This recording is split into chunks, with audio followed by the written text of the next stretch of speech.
Okay, here's where we see the protests take a turn for the worse and turn into a riot situation.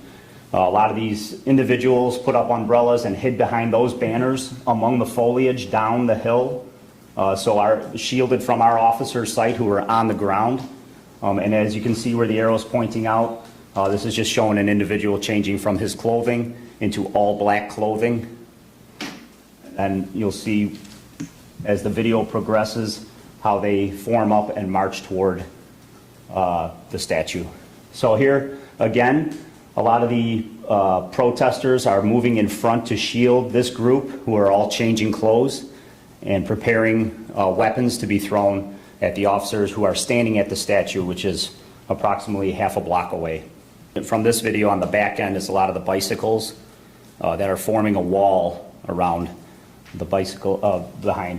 So here's a gentleman dumping out weapons to be thrown at the police, and immediately they start multiple felonies of throwing objects at the police who were standing on the statue.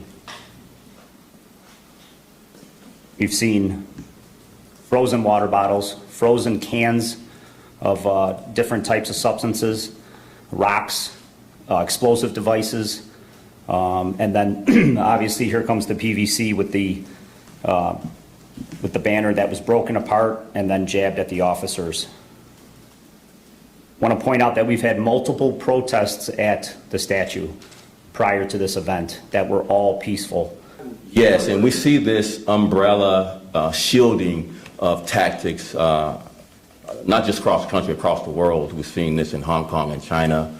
We've seen some of it in other parts of this country where the umbrella shields not only cameras, but from officers on the ground being able to see that you're changing clothes, that you're weaponizing and moving in, as you saw, in synchronization toward attacking officers. So yes, to your question, that's exactly what that's being used for. We've seen it around the world. Now we're seeing it in this country in various places.